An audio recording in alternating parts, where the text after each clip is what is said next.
వాటిదే.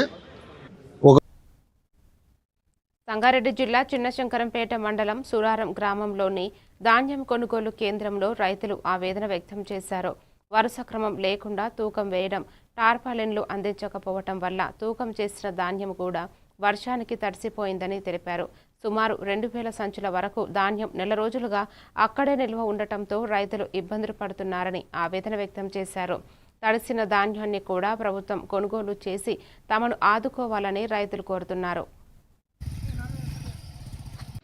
నెల రోజు రాళ్ళు పడ్డప్పుడు వచ్చిన వడ్డు ఈ వరద అట్టే నాతో ఇప్పుడు కాళ్ళు పెట్టిన మాకు సగం పడ నాణ్యత సార్. అది ఇంకంతే, ఇక తిప్పటి ఎండలో పడ చచ్చిపోతున్నాం.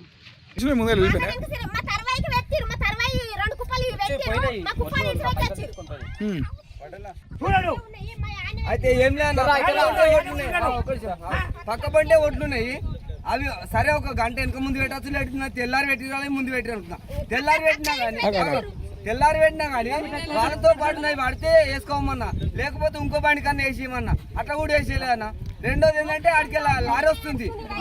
దానికి ఏం చెప్తారు, లారీ రాకముందుకి అన్న ఇగో ఈ బండికి 23,000 ఫస్ట్ కొడితేనే మీకు బండి కాడ వస్తుంది. మళ్ళీ అవే నేను అనుకున్నలే పోవాలి, ఇంకోలే పోవద్దు అని ఇట్లుంది. ఈడ కాడికి ముఖాలు చూసిన కాడికేమో వీళ్ళ ముఖం చూస్తే ఎంత బాధ అవుతుందో, వీళ్ళని తిడితే వీళ్ళని కోప్పడితే ఏమవుతుందో, వాళ్ళని కోప్పడితే ఏమవుతుందో అని మేము తాను. మా రైతుల బాధ మాకు తెలుసు. పెడతారన్నా పెడతారు లారీలో అసలు ఏమంటుండు. సస్యంతోనే మాట్లాడిపోయినా, రామ్తో కూడా మాట్లాడినా. లారీలో అసలు పెడితే మేము ఊకుంటా, మేము పెట్టద్దని ఉంటుందా అంటే, అరే నెలకోలి అట్లా ఊకుంటాయా, నెలకోలి కలకల